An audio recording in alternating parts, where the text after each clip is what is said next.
Hey everybody, it's the Last Robot Guy here, and welcome to some more Fate Samurai Remnant. I'm joined by Cool Guy, and we're plotting a bit more through the story. We're about at that point where Kai got kidnapped, and because we pursued the path with Dorothea this time, we're going to be getting a little bit more dialogue that's different when we go to rescue Kaya. And on top of that, we're also going to be getting, the big moments when, obviously, the spell that took over all the rogues activated. And we're going to be seeing what a couple of characters were doing during, like before, during, and after. And so, yeah, it's going to be interesting. Considering exactly how much just a few words changed in our last run through, I'm interested to see what an entirely different take makes it look like this time around. Yeah, so let's get stuck straight in.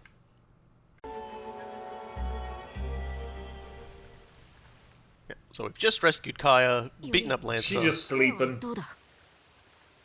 まだ眠っている。少なくとも傷はなさそうだ。そうか。よかった。まずは長屋へ戻る。術の類が仕掛けられていないか一度。Bring a stretcher, by the way. より。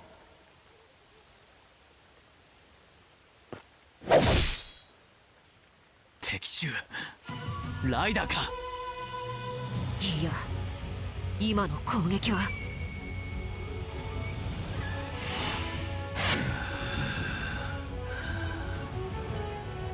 君か、はぐれのランサー。厄介だ。 It's kind of funny actually because he was just helping us on the overmap. Curse your sudden and inevitable betrayal, which is not really inevitable, but whatever. 待てセイバー、何か様子がおかしい。これは来たかランサー。二度とカヤは渡さぬぞ。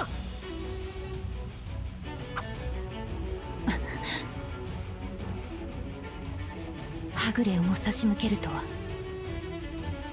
はぐれの英霊は拠点を離れない。長くは離れられないという道理のはず。それが破られた。なぜだ。ランサーもおそらく。 How do you know how long they've been away? He's been fighting alongside us this whole time. Alright, fair cop. 何？死なれては困ります。命をかけてその娘を守りなさい。カヤを守る。当然だ。貴様に言われずとも。 It's what I was gonna do anyway. Yes, great. Then I don't need to convince you. Get out of here. もしやこの異変。 Yeah, because we spoke to Dorothea, we're actually a little less confused as to what's going on. It still caught us by surprise, but... カヤは俺が背負う。分かった。ランサー、奴の相手は任せるぞ。 How she wanted it anyway. 地脈を要石の代わりとして限界するはぐれの英霊たち。だからこそ。 I love that stupid little poke that Kukulane has as his idol animation. It's like a dog trying to get your attention because it wants food. I do like Sean basically saying the heresy of what you've done is unpardonable, whoever you are. And yeah, we definitely know she took care of that problem later. But that's the end of the new stuff. But what was Dorothy doing in the location we bumped into her at? What was she up to? Well, this is the digression that will sort of explain why she was where she was. Oh ho!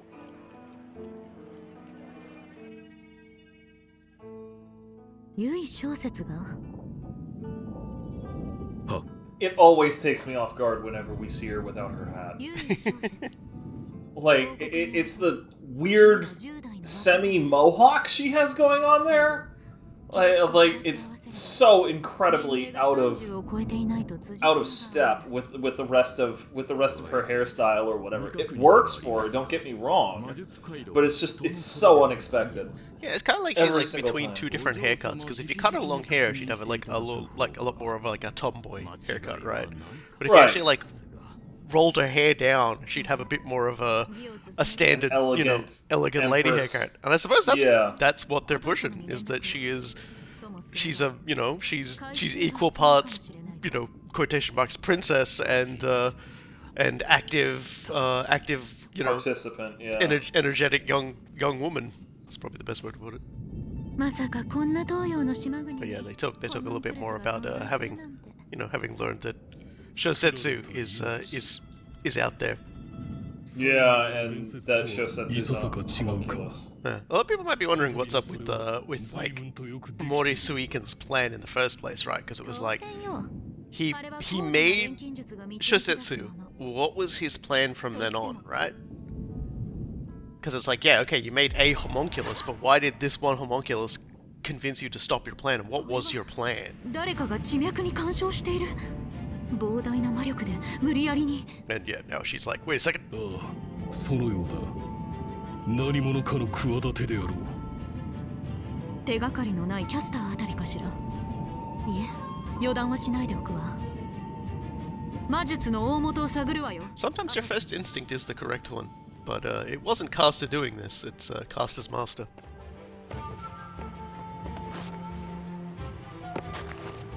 このあたりも地脈の様子がおかしい。一体どんな術なのかしら。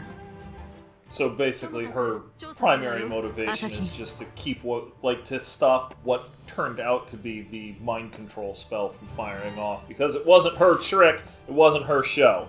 That makes sense. Yeah. And also, drawing the power from the meridians to a singular point robs all the other contestants of that power as well. And for someone such as her, who is definitely using them in a lot of ways, as one of the few mages that really understands what the fuck they're doing. I was gonna use that, damn it! She's fairly unaware that like Shizetsu is more secretly sort of taking command of things. 出所がわからないよう工夫してあるわね。お前でもやすやすと王はつかめるか。私に挑戦するなんて100年早いと教えてあげるわ。 She specifically said 100 years, by the way. That's an old saying. Yeah, it's the old Japanese saying, and it's particularly funny that that a Westerner would happen to invoke it so airily like that. 野良かしら。 She does enjoy using the local witticisms. She's used them with Iori before as well. Right. She like she's. So this was something that I was struggling with when she was using it before. Is that there's obviously a huge difference between speaking a language and truly using a language. And there was one of the best pieces of advice I ever got was from one of my business partners. He captained a 200-foot research vessel, been around the world twice, blah blah blah. And from that seasoned pedigree, his only advice when dealing with foreign languages is butcher the language, but communicate. Just make sure that you're communicating. Beyond that, don't worry about it. Like all of these the witticisms, the idioms, blah blah blah, all of that just comes because that's exactly what people will give you back after you start communicating. Which I like that entire concept and experience really kind of sums up how Dorothea is approaching this entire thing, despite the fact that, as I've said before, this really isn't her area or her place. She doesn't live here. She's kind of she's kind of an opportunist in the area, but she's a dedicated opportunist if nothing else. Yeah, because she actually went out of her way specifically to get Assassin, like a Japanese servant, which is very interesting as well, and not what I would call one that would have been particularly well known amongst like, you know, Westerners. What would they care of some like minor deity story about a guy who turned into a snake, right? But she's obviously learned enough and researched enough. They certainly wouldn't have had a deeper appreciation for what that snake form means and everything like that. Yeah, so she's obviously very well studied in all of it. Opportunity of a lifetime and all that, blah blah.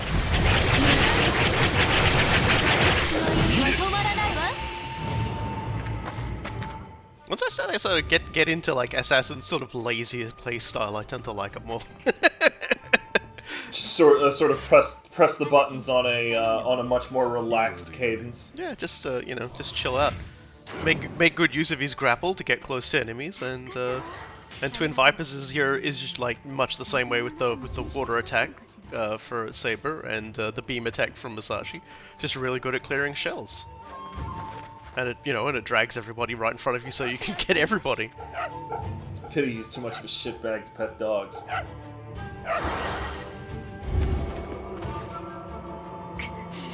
あと少しなのに、この私が読み切れないなんて。頼もしいな。多いわよ、あなた。 They're such a funny relationship as well. Like, it's always been almost familiar in the way that they speak to one another. It's like from the very get-go, where even he's just like, yeah, you know, like I had wives. I know how to treat a lady.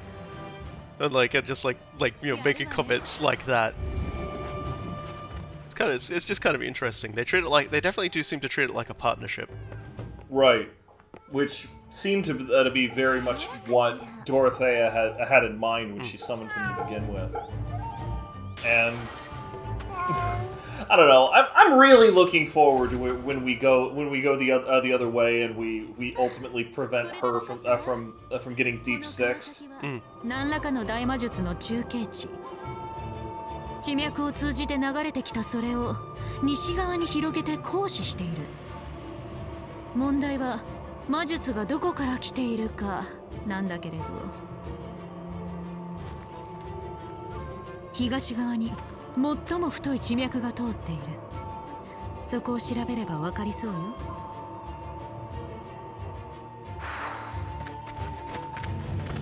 Guess we'll find out. Spending a lot of time investigating, not a lot of time doing something, but it's magic. You probably need to make damn sure of what you're doing. Well, it's one of those things, I guess, where the sheer amount of preparation that's gone into it has come from, you know, everyone always sort of comments on the spell or whatever, but it has come from someone who is a very proficient at Abnyoji, and also, you know, he's basically working off the notes of Abe no Seimei, and has likely been preparing this for quite a while, perhaps even as soon as the Grail War was beginning, and has the full backing of, like, the Tokugawa shogunate. さらに北、そして東、江戸市中の霊地のようね。そこに敵の拠点があるのでしょう。何者の仕業か見当がつけられそう。江戸の地脈に精通し。That doesn't narrow it down very much. No. ほう、誰だ But yeah, you can actually choose here, and I mean, if you picked any of the other ones, you're like, what? Like, yeah, you can clear through them and like be like, no, it can't be them. But it's like, does Dorothea discard it, or does Assassin have to tell you you're an idiot? I think Dorothea discards it. ライダーの主、由井小説はいかに。あのホムンクルスなら、そうね、容易になしうるでしょう。あなたの大蛇すら奪ってみせた黒いライダーの手並みもある。由井小説の拠点も江戸市中にあったわね。I get the feeling that was a lot more offensive than she really meant it to be. Oh, I imagine they didn't particularly enjoy it, but what can you do, right? It happened.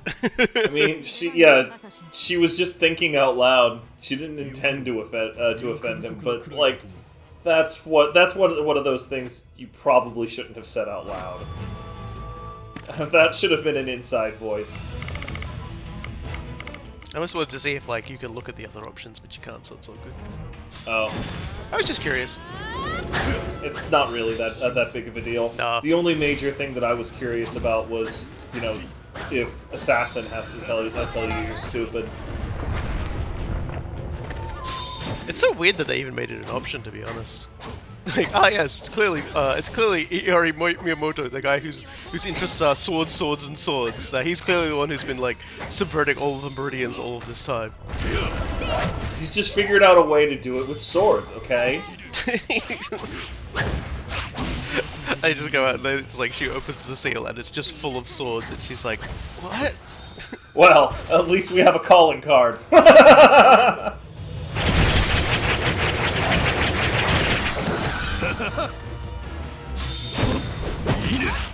love that.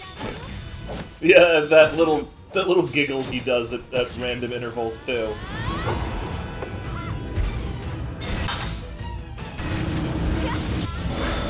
If you say so, buddy.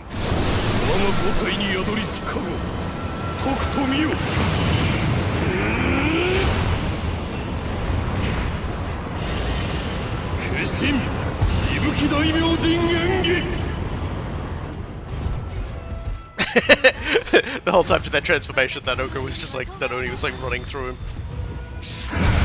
Frickin' the Gaki in particular was just like, hey, wait, no, I want to eat that, I want to eat it, and then friggin' Assassin just turns around and is like, no. It becomes Snake Mecha.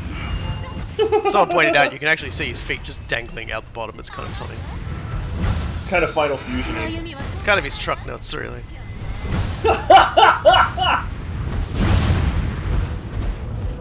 Pew! She just sort of glide backwards.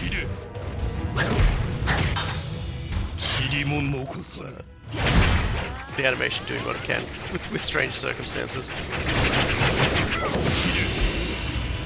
Well, not done yet. But we were able to time that to get that guy, so that's pretty good. Yeah, I was really hoping that you were just gonna finish off the Oni there and just be like, all right, cool, let's get going. There's one more door. Yeah, you gotta get your money's worth out of this. Freaking jabroni.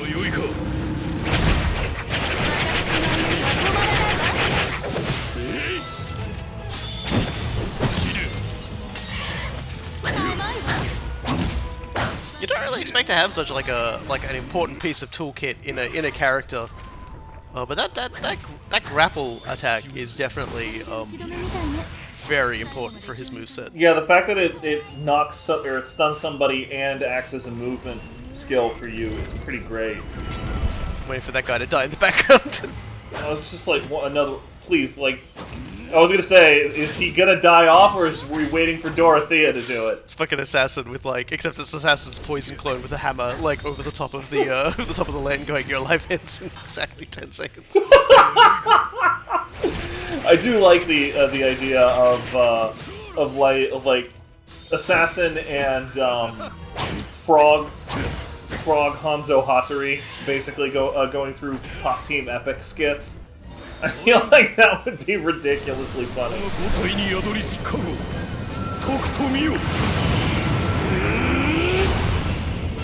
Your usage of this makes me terrified that there's yet another enemy beyond this cursed land. No, I just filled my bar up, so I pressed bar. Okay. I'm pretty sure this is the last one. God help me if it isn't. That means I have suffered critical brain damage. I mean, God, damage on it though. Just go away. Onesie-twosie this nonsense for way too damn long. There we go. Holy crap. That fight overstayed its welcome. I don't know, we got some choice references out of it. Hey look, holy shit! We just saw this happen. And it ends. You've seen this bit before. I'm not gonna bother you with it. 甚大な魔力に揺れる地面 However, the story with Assassin and Dorothea is not quite yet done. One more digression involving them, and this is what they were doing when the others went off to rescue Kaya and the spell activated. 待ち受けるが Still waiting for bated breath to see what pissed off Assassin so much to make him just job to the mind control spell. Yeah, well, this is the one that affected the rogues, obviously, only. Not the second casting, which got. Oh right, all the there other was ones. 2 castings, wasn't it? For Yeah. some reason, I thought it was 2. It was all one 魔術 casting. の大元はそこではないみたい。地脈の異常が強まっているけれど、術者がいるのはもう少し先。Now, this particular digression has a very interesting name. 何？ It's called Assassin versus Assassin. Oh ho! Now I'm looking forward to that fight. しかも大規模な魔術が四方八方に走って。 And the spell just activated. 何かを操ろうとしてる Too late. この術式 Even Assassin looks a little alarmed. サーバット。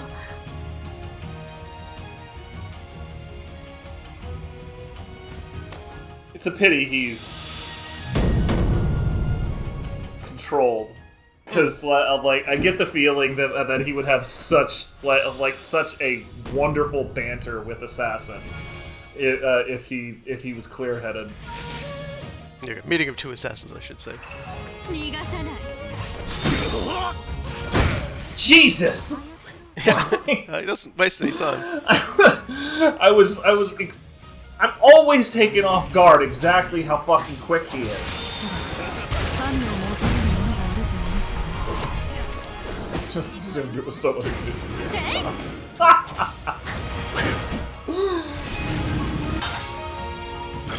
He's already run up on Lord. me.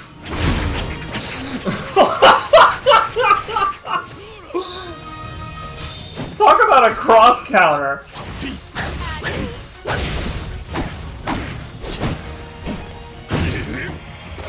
It's a particularly bad matchup for Assassin's more sedate pace that you were just talking about. Yeah. So he just has a wake-up game. Sorry, I forgot Dorothea got food out of existence.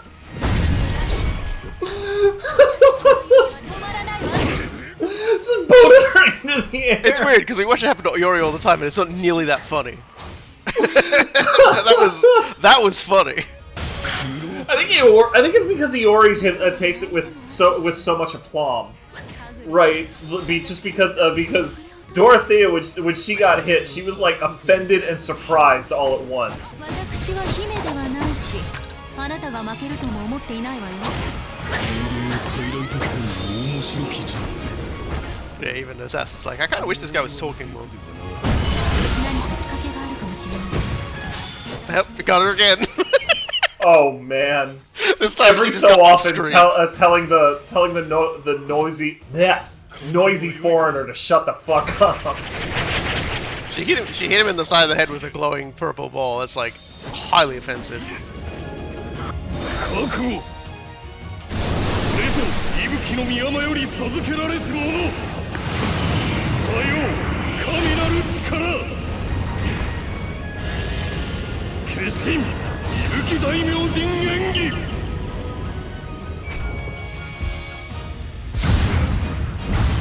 Looking forward to see how he handles this one. About like everybody else then. Okay, cool. Yeah, I don't think you can quivering palm a snake. You can give it a shot, but Oh yeah, definitely give like it a go. the internal injuries aren't probably going to translate quite so well. いや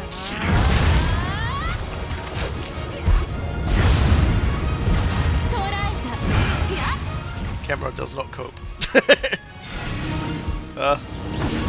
Oh, there he goes. Got some bad news for him though. Oh shit!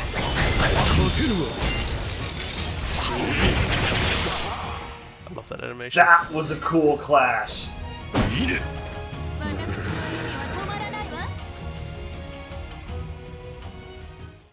That would have been such a wonderful repartee 傀儡相手では湧き立つ if も Chiemon の had も been な able し to speak.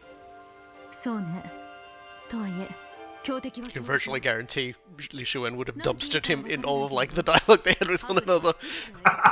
Even if he's losing, he's just dismisses him with 8 words, and Assassin will just never recover. 今は引くわ。セイバー・ランサー陣営の争いの顛末も気になるし。アサシン？どうした、ドロテア・コイエット。お前がそう決めたのならば、横須賀に。 And so it seems like a little thing, but I did mention this before. Whenever Dorothea comes up with something where she's not really sure what to do, or doesn't have like a really carefully laid out plan beforehand, she opts to retreat.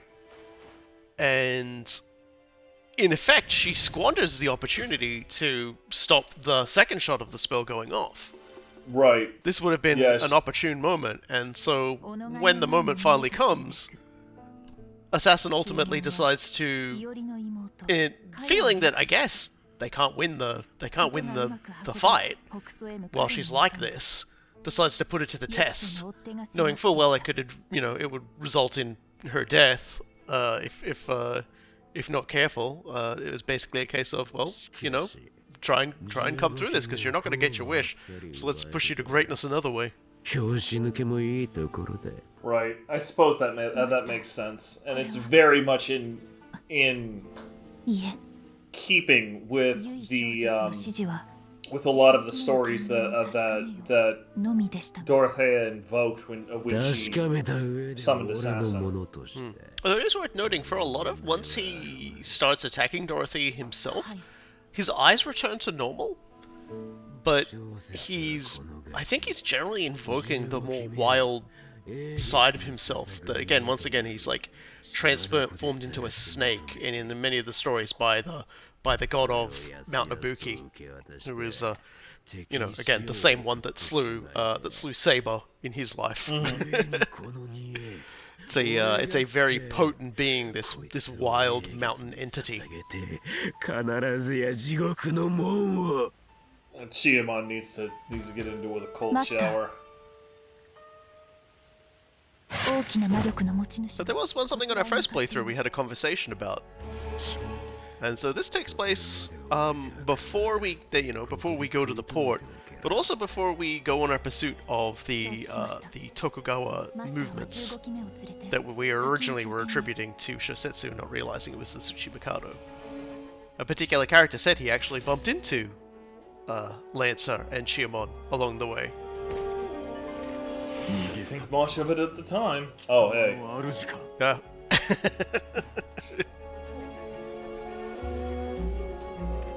あくまで悪鬼に組みするのなら、主従愛ともに切り捨てるまで。 It's gonna be a pity seeing you go down hard, but we saw how you played, and you play like a fucking champion regardless.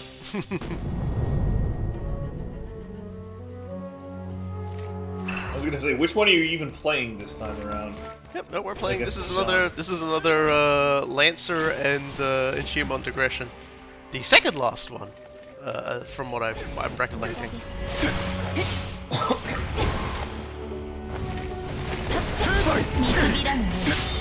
So easy to forget that when an enemy makes an attack like that, they're always expecting to hit. So even though it looked like Rogue Saber was in the next zip code, it's just like that's still a dangerous attack. Well, I'm not gonna be getting all my own way. He's gonna start giving me my own teeth soon enough as the fight goes longer. Well, if he keeps trying to outrange you, like that's never gonna go well for him, because that gives you all the time you need to. Okay. I was going to say give you all the time you need to do the repost, and then you immediately proved me wrong. Thanks. Yeah.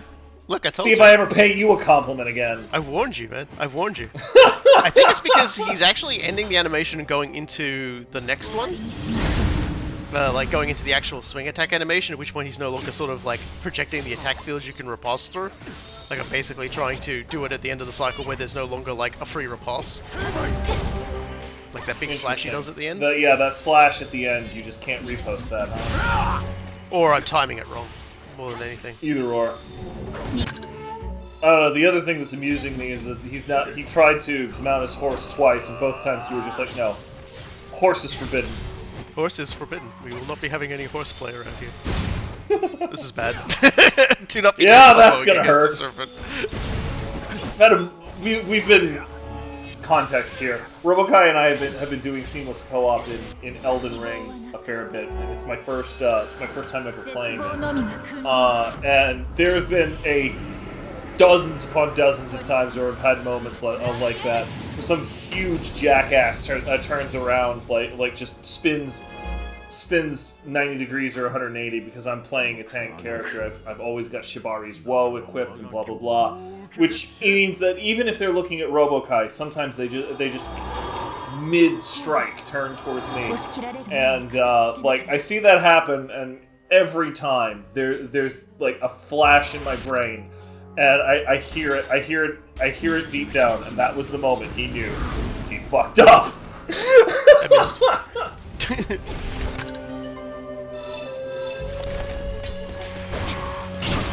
Now he's going to be doing a lot more.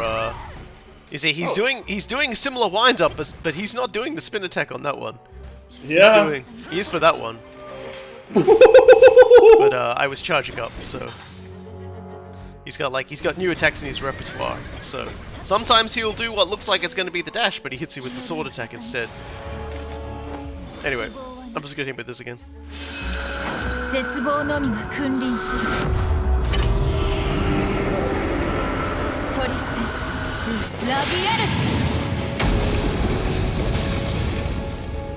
Blonk.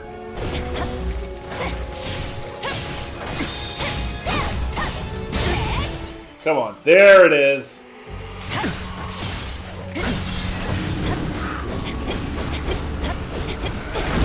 It always feels so terrible to have to disengage when somebody's shield is down like that, because you know that you can just bully the shit out of them outside of like the one move that they're doing.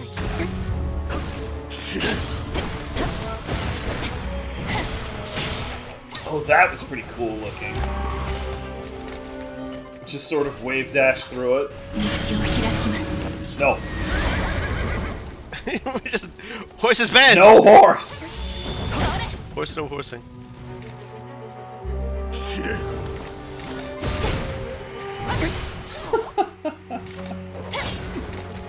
Alright, there you go. That was a good hit.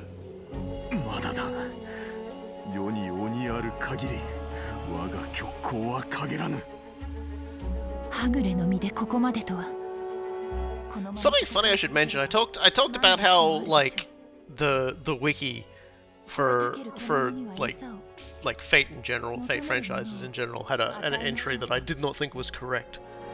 Well, it turns out via a loading screen, yeah, the game says that after the big showdown with Ushigozen, Rogue Saber fades away because he's been too far away from his like font for too long, and I'm just like, that still sounds incredibly wrong, but apparently it's the game's official explanation for it. That feels like a translation error, or someone was writing the lore and they got the wrong script or something, because it's like, he literally told us that's not an issue. Like, it may very well have been that they... So... Like having tried to articulate a number of writing points like that in the game that I'm currently working on, and the two games that we're already storyboarding for when our current game is complete. There's so many iterations of these particular things. Like even with our current game in the start, there was a time when the 9 main chapters we have in the game, the order was mostly different. Like we shifted around 3 of the chapters because the story simply played better that way, and it may very well have been that in an earlier version of the script, you know, Rogue Saber was just a rogue saber that really didn't like a particular enemy with Ryder. Or no, not Ryder.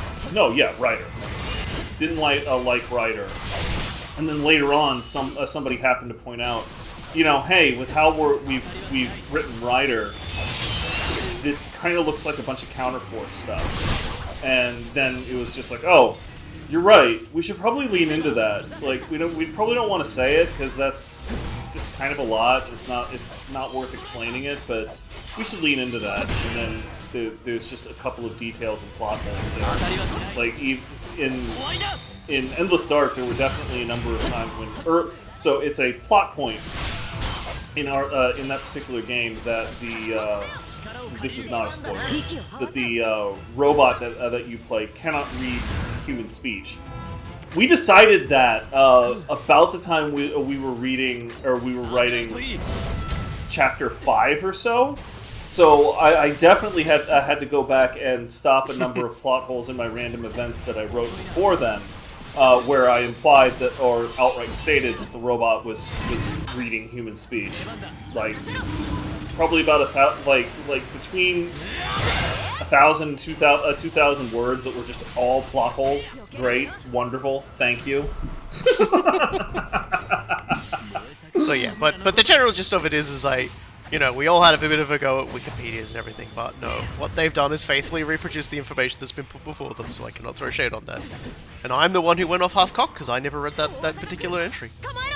I still refuse to believe I'm wrong. Like, forget 1,000 to 2,000 words. You didn't read the frickin' 20,000 to 30,000 of all of the obsessively collected notes and sources. How could you possibly dare? Yeah, well, all the same, you know how it is. You can't criticize someone unless you're willing to criticize yourself. Yeah, no. Like I'm just, yeah. Like the entire thing is just saying, like, yeah, it's an understandable mistake they made. So I will say, I'm pretty sure, compared to a lot of the other enemies we've been fighting, this one's at our actual level, and that's why it's so strong. It's not like a matter of we're playing on like a raised difficulty or whatever. I think this enemy is just like a high-level enemy, and thus is got way more health than what we'd normally be facing with them, and with the Doesn't Crucible seem fights. to have a whole lot of extra tricks, or you're just not allowing it to use those tricks. It really does feel like it overwhelmingly just tries to do the dash attack over everything else. Yeah, and it's just sort of like, okay, I dodged it the first time.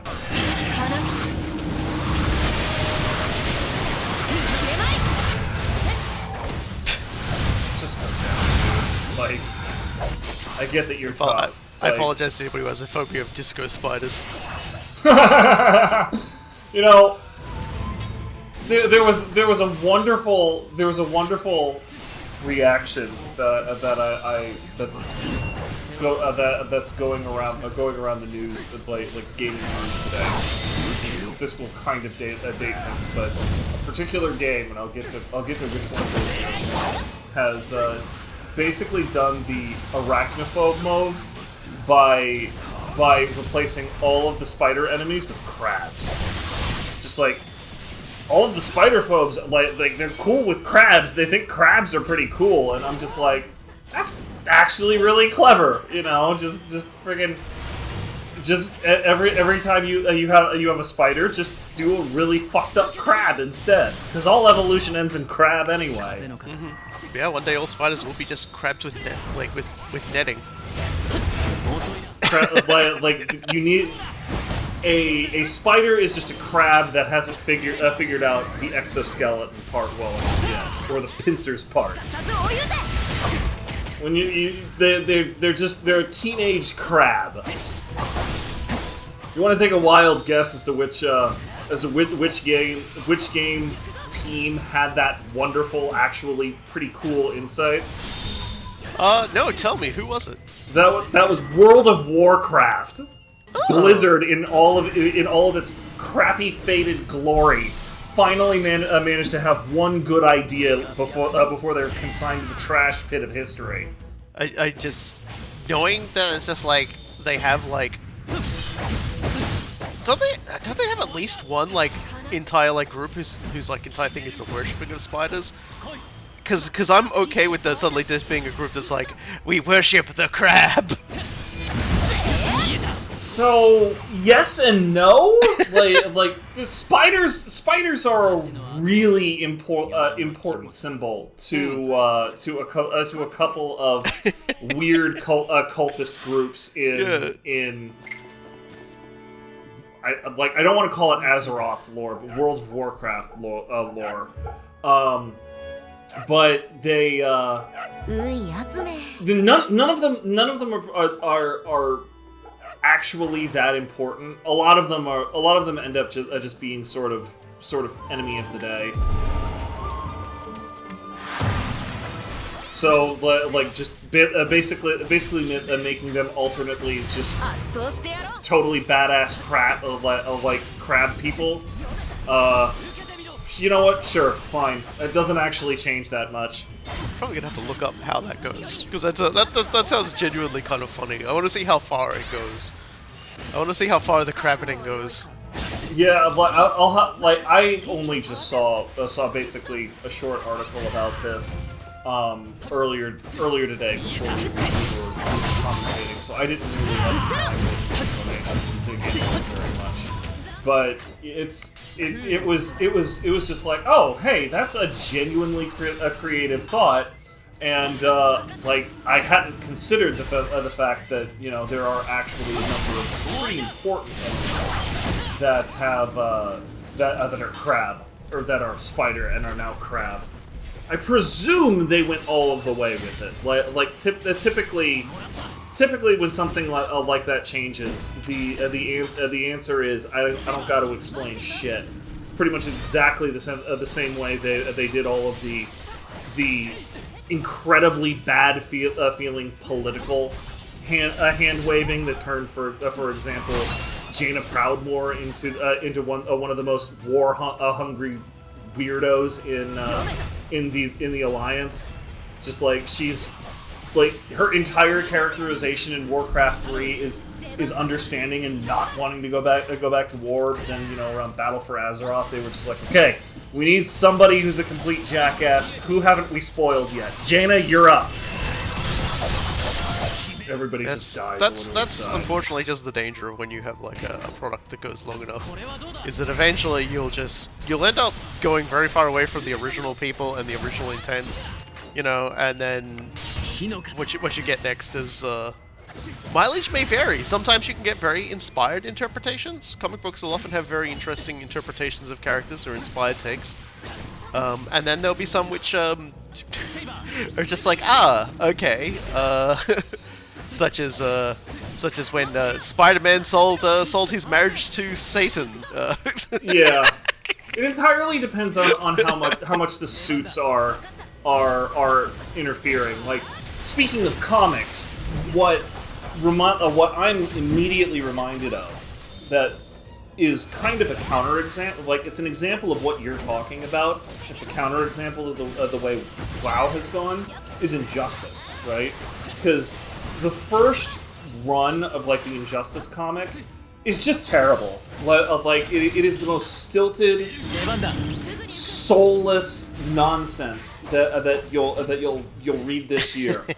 And then basically the second run, it ends. You start seeing it happen in like issue 3 or 4, but basically somebody on the writing team realized, wait a second, we've fulfilled our contractual obligations in terms of supporting this dumbass fighting game that they want. Now we can do whatever the hell we want. And then, like very abruptly, it starts getting total movie cool. Like just you got things like Alfred beating the fuck out of Superman. The entire Plastic Man arc. Yeah, the entire Plastic Man arc, and the primary violation of one of Batman's entire things, where he's not allowed to sit down, and he sits in the chair, and he's even more badass in the chair.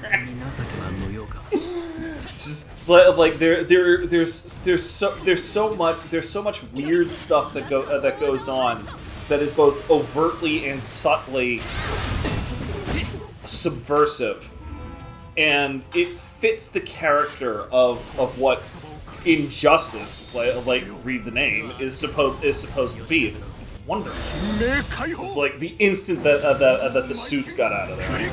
Yeah.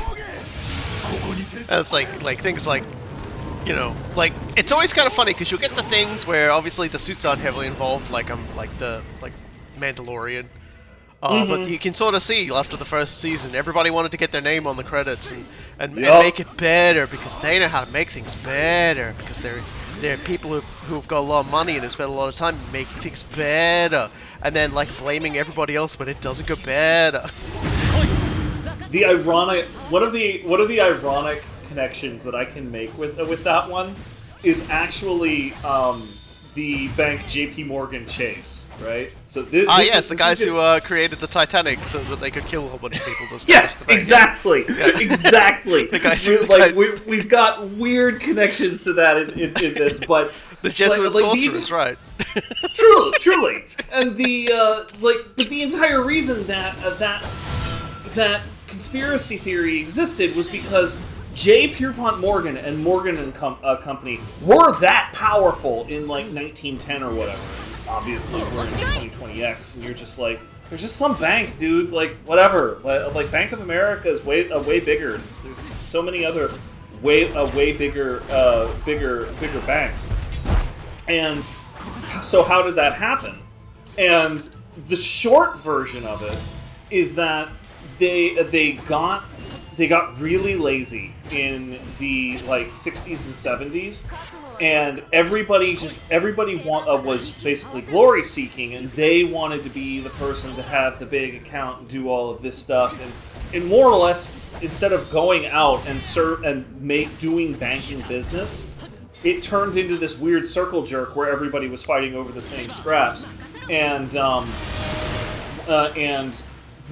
number of the other New York banks just kind of ate their lunch, and one of the primary competitors had this wonderful quote. I'm forgetting the gentleman's name right now because I wasn't expecting to be talking about banking history, but you know, like I'm forgetting the gentleman's name right now. But the quote was, if you have a choice between being the person who does something and being the person who is credited for something, always choose the former. There is less competition. Yeah. It's just like, damn. That's brutal. Like while he is eating the lunch of the most powerful banking dynasty in the world, he's just dropping zingers like that. Like, all right, give it to the brother. How soon was he forced aboard a ship that hit an iceberg? I'm pretty sure. Like, this was in the 60s and 70s, so you know he was flying by then. Oh no! It's so much harder to run an airplane into an iceberg. Yeah, like you've really got to send them through like some sort of weird magnetic storm, and then you're just changing genres entirely. Then you're just playing the long dark. Okay. So you might have noticed that the Nue's new move, unfortunately, is a really annoying roll that hits 3 times.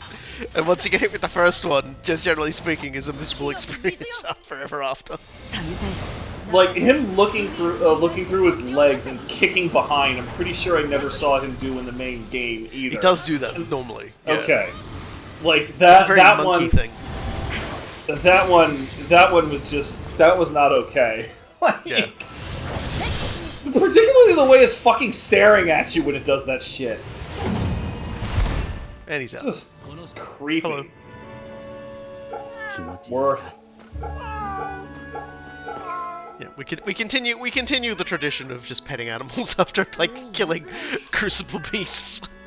This is why we kill the crucible beasts, is so we can pet the animal. Mm-hmm. Like, priorities need to be set. Yeah. And so from here on in, I think we're actually going to be start moving towards the next part of the story. Basically, the choosing the path to rescue Dorothea instead of pursuing the Tsuchimikado. And with that comes, of course, getting, as we spoke of a little bit earlier, we get to see how Assassin goes and see what Dorothea's fate is in regards to that. So until then, I've been the Last Robo Kai. And I have been Cool Guy. And we'll see y'all next time for some more Fate Samurai Remnant.